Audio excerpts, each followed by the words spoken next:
룻기 4장에 있는 말씀으로 사랑의 값을 치르셨다 하는 제목으로 우리가 이 시간 하나님의 말씀을 잠깐 나누려고 하는데, 룻기서가 쓰여진 그런 목적은 룻이 어떻게 잃어버린 기업을 회복하는가 하는 것에 대한 어떤 복음적인 요소를 담은 그런 그림, 복음의 그림이다, 이렇게 볼 수 있습니다. 잃어버린 기업을 어떻게 회복할 수 있는가? 하나님의 잃어버린 백성들을 건지시기 위한 그 하나님이 자기 백성들을 건지시기 위해서, 잃어버렸던 자기 백성들을 다시 찾기 위해서 보아스의 모습으로 주님이 우리에게 찾아오셨다 하는 것이죠. 결국 우리의 신앙은 그래서 예수님과의 어떤 사랑의 이야기다, 이렇게 말할 수 있습니다. 신앙이 뭐냐? 이렇게 말한다면 예수님과의 사랑의 이야기라, 이렇게 말할 수 있는 거죠. 보아스는 룻을 얻기 위해서 굉장히 비싼 대가를 지불하고 토지를 찾아주고 끊어졌던 가문을 다시 살리기 위해서 헌신적인 수고를 마다하지 않는 그런 모습이 오늘 우리가 읽은 본문에 나오는 그런 내용입니다. 보아스가 룻을 자신의 배필로 얻기 위해서 무엇을 했는가 하는 것인데, 오늘 말씀 속에서 찾아보면 그 정당한 원칙을 따라서 구속하는 것이 가장 먼저 나옵니다. 보아스는 아무리 룻과의 약속을 실행하는 일이 굉장히 급하고 또 그것을 자기가 원한다 할지라도 원칙을 이탈해서, 다시 말하면 하나님이 정하신 그 법을 벗어나서 룻을 구속할 수 있는 그런 방법은 없는 것이었습니다. 원칙대로 따지자면 기업 물을 자가 보아스보다 더 앞에 있는 자가 있는 것이죠. 그러니까 더 가까운 엘리멜렉의 형제를 만나서 룻의 기업을 네가 찾아줘야 된다, 네가 책임을 져야 된다, 이렇게 부탁을 하는 거죠. 레위기서에 나와 있는 말씀을 보면 이스라엘 사람들에게 분배한 토지는 하나님의 토지이므로 누구든지 영원히 소유할 수가 없고, 누가 빚을 지고 어쩔 수 없이 그것을 팔았더라도 형제 중에 가장 가까운 자가 그 빚을 갚고 빚을 갚고 토지를 찾도록 규정하고 있는 것이죠.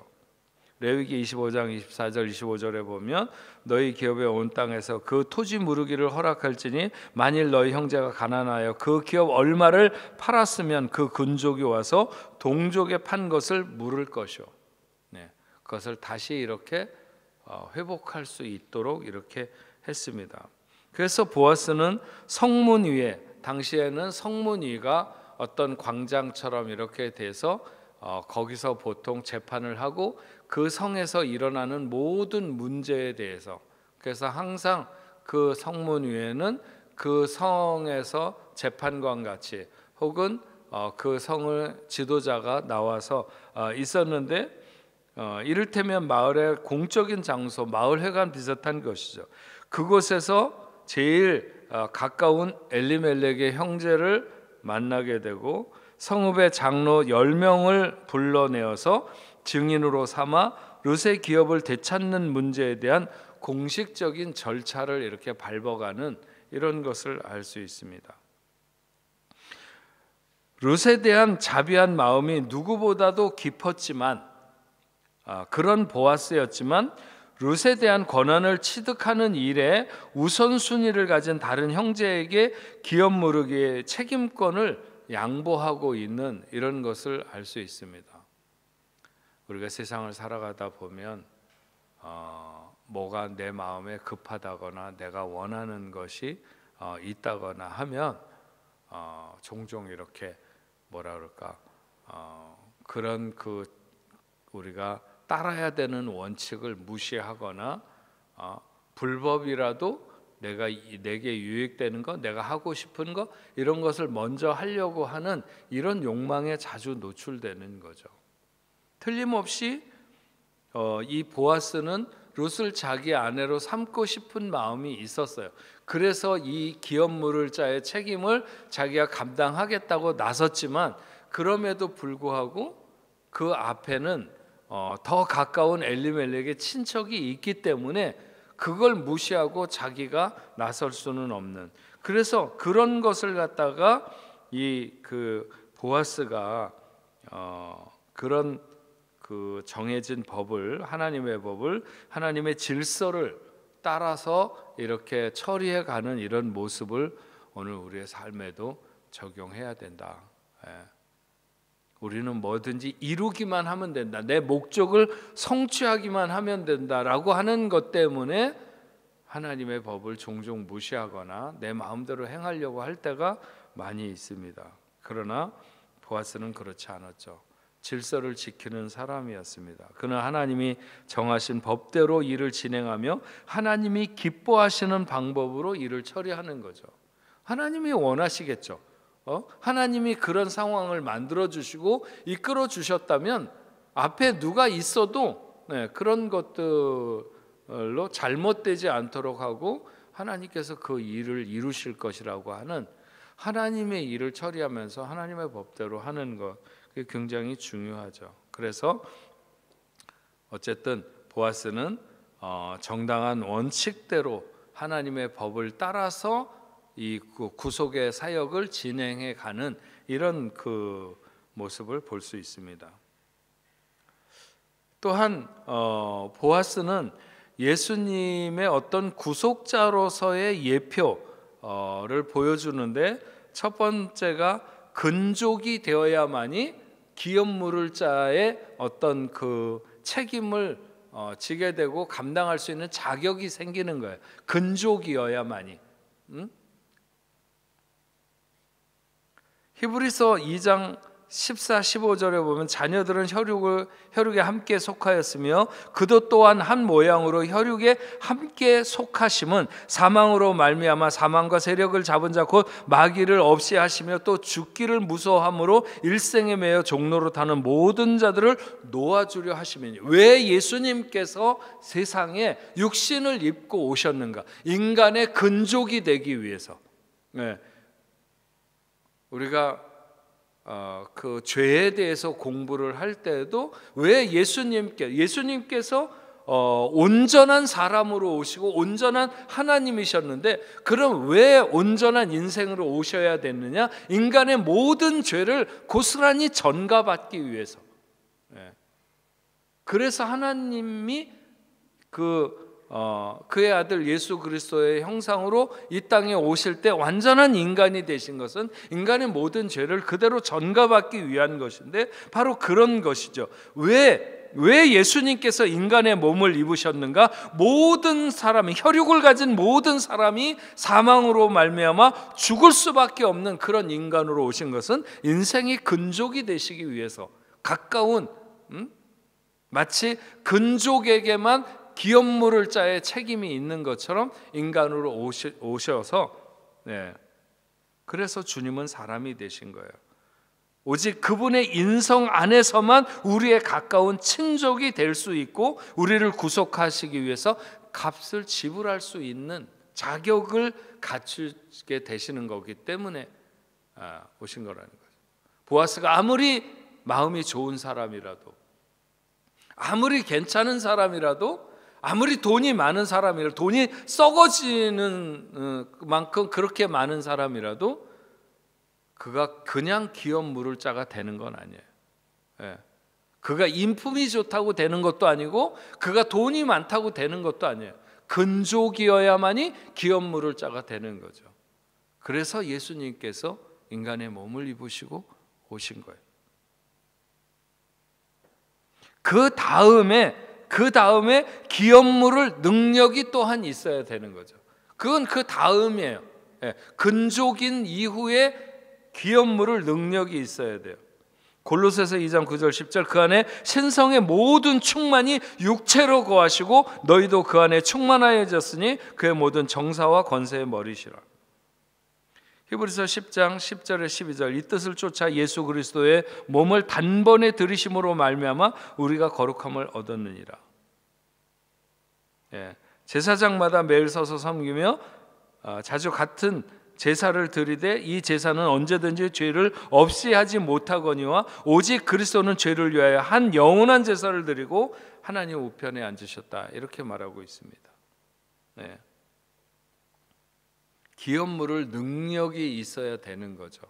예수가 그렇게 단번에 우리의 모든 죄가를 다 사하실 수 있는 그런 능력, 반복해서 제사를 드리고 또 나가고 또 나가서 제사를 이렇게 드리던 제사장들처럼 계속 반복하는 것이 아니라 그가 제사장이 되시며 제물이 되어 주셔서 한 번에 온전한 완전한 제사를 드리게 된 그런 그리스도의 능력, 기업 물을 능력, 그것이 보아스에게 있었던 것처럼 예수 그리스도가 그렇게 기업 물을 능력을 가지고 우리를 위해서 오셔서 대속하셨다 하는 것이고요. 그럼에도 불구하고 그런 능력이 있다고 치더라도 또 아니면 근족이라 할지라도 여러분 보세요. 오늘 우리가 읽어서 알지만 사실은 보아스보다 앞에 있었던 사람이 있잖아요. 근데 그 사람에게 그 사람은 보아스보다도 더 근족이고 그 다음에 재산도 있어서 충분히 기업 물을 그런 그 능력도 되는 것 같은데 그런데 그가 안 했어요. 왜냐하면 자원하는 마음이 없었기 때문에. 그래서 예수님의 구속자로서의 예표 가운데 또 하나는 자원하는 마음이라는 거예요. 자원하는 마음. 이걸 통해서 기업 무르기가 이어지는 것이고 계대 결혼이라고 하는 것도 마찬가지예요. 아마도 여기 오늘 우리가 읽은 말씀으로 보면 그렇게 보아스가 얘기했을 때 여러 가지로 그래 기업은 물을 수 있다 치자 이거야. 그런데 룻도 같이 이렇게 사서 저기를 해야 된다거나 아니면 반대로 룻은 취하고 싶은데 그런 어떤 그 땅이나 이런 것들을 다 사가지고 그쪽 이름으로 넘겨줘야 된다거나 이런 것들이 싫었을 수도 있죠.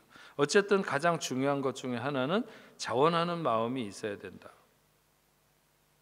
베드로서 3장 9절에 주의 약속은 어떤 이에 더디다고 생각하는 것처럼 더딘 것이 아니라 오직 너희를 대하여 오래 참으사 아무도 멸망치 않고 다 회개하게 이르기를 원하시느니라. 하나님이 원하시는 것은 바로 그런 거죠. 오래 참으시면서 기다리시는 끝내 이루기를 원하시는. 히브리서 10장 7절에서 9절에 이에 내가 말하기를 하나님이여 보시옵소서 두루마리의 책에 나를 가리켜 기록한 것과 같이 하나님의 뜻을 행하려 왔나이다 하시니라. 위에 말씀하시기를 제사와 예물과 전체로 번제함과 속죄제는 원치 아니하시고 기뻐하지도 아니하신다고 하셨고 이는 다 율법을 따라 드리는 것이라. 그 후에 말씀하시기를 보시옵소서 내가 하나님의 뜻을 행하려 왔나이다 하셨으니 그 첫 것을 폐하심은 둘째 것을 세우려 하심이라.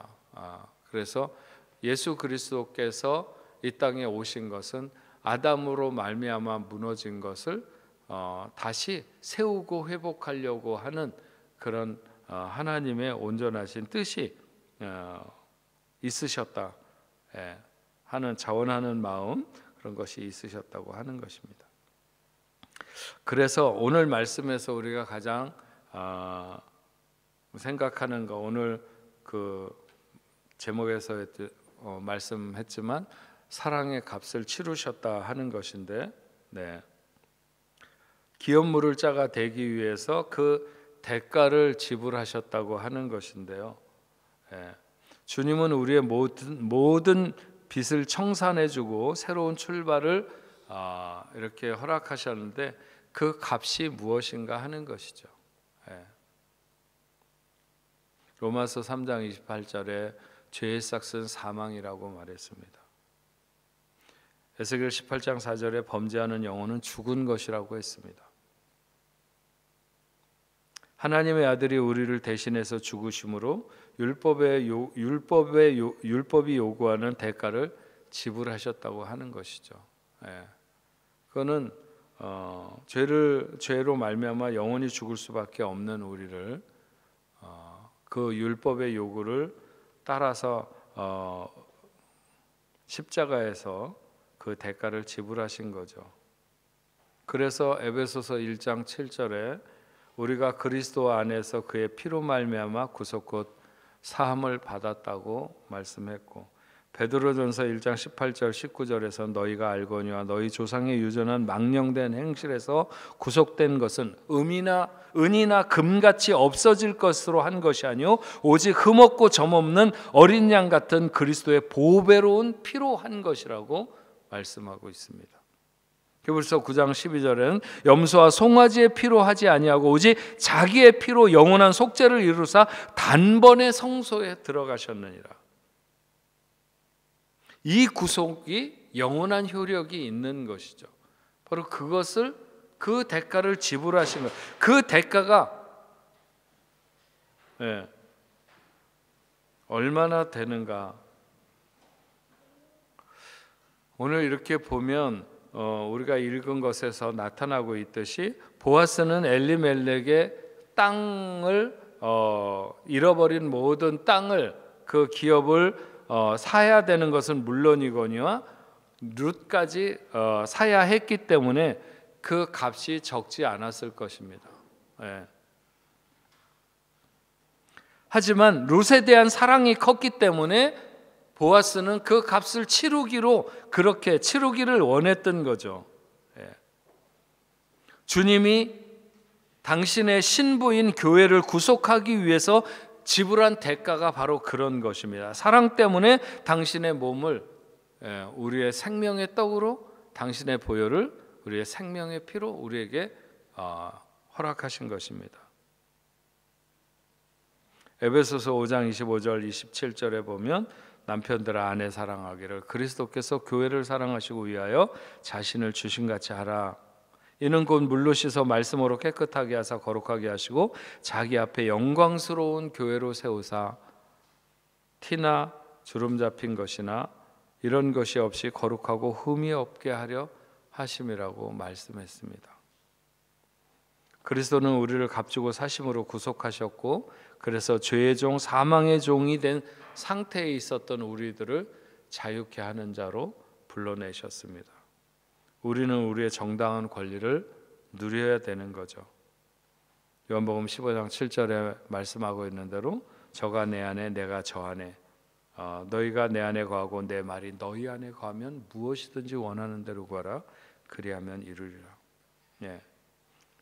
결국 이런 구속의 결과를 통해서 보아스는 룻을 사게 되죠. 샀다고 하는 표현이 요즘으로 보면은 좀 굉장히 싼 것처럼 이렇게 느껴지지만 오히려 그렇지 않고 그 시대에 보면 엄청난 값을 지불하면서 샀다.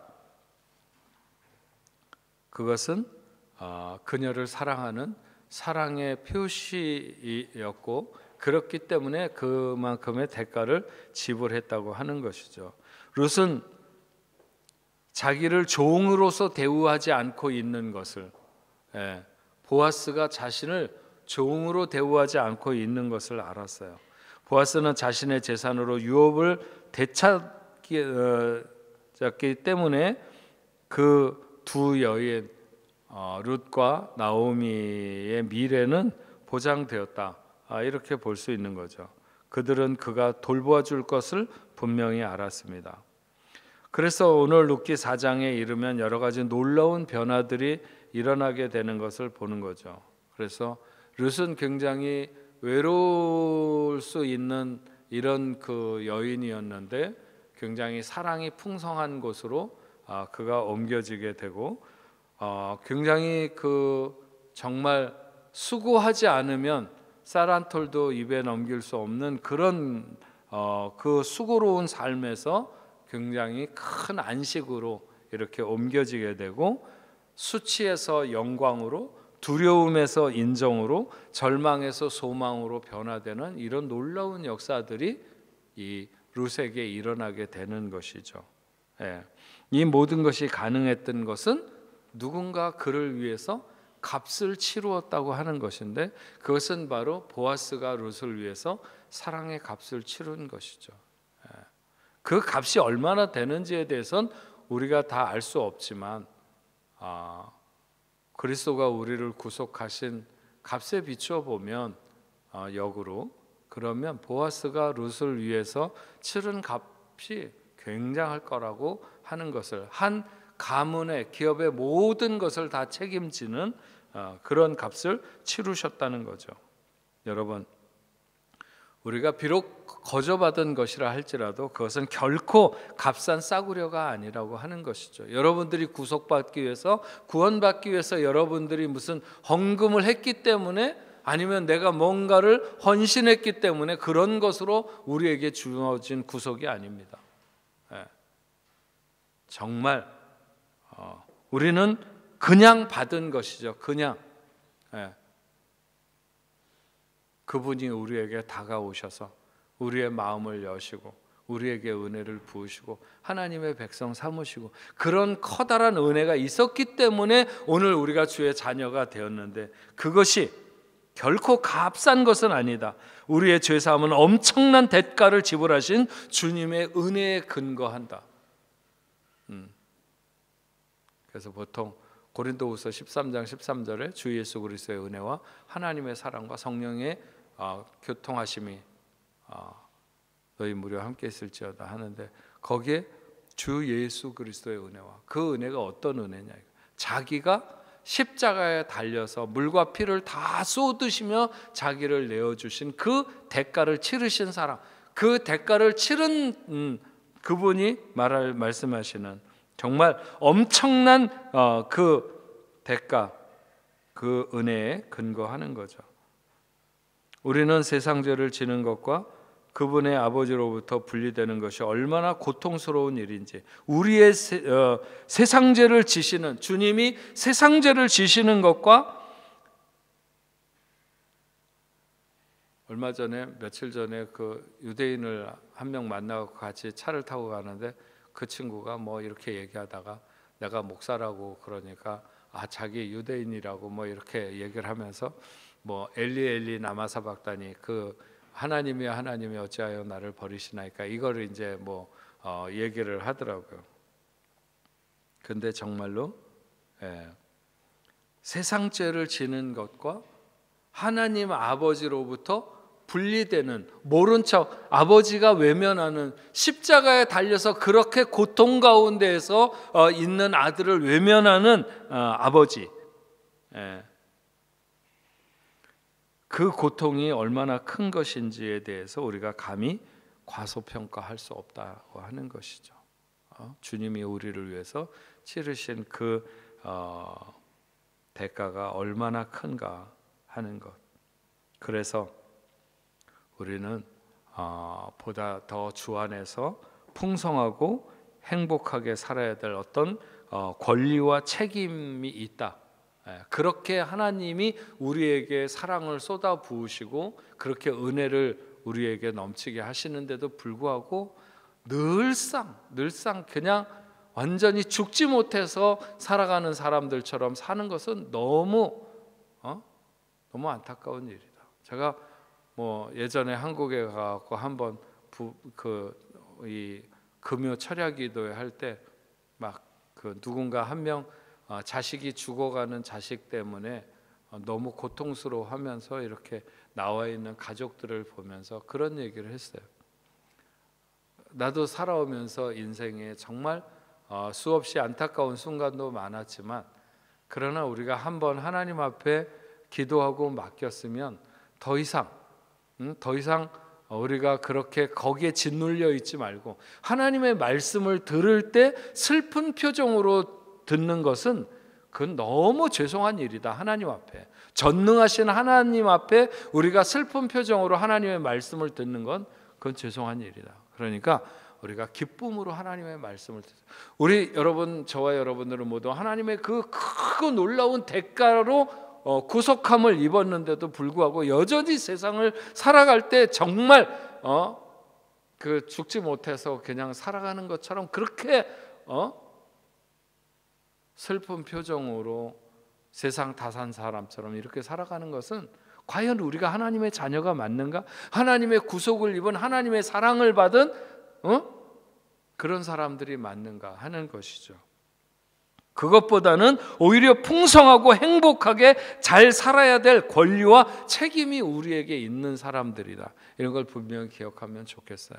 그래서 오늘 여러분들이 좀 힘들고 어려웠고 아픔이 있어도 하나님 앞에 먼저 감사하면서 기도를 시작하시면 좋겠습니다.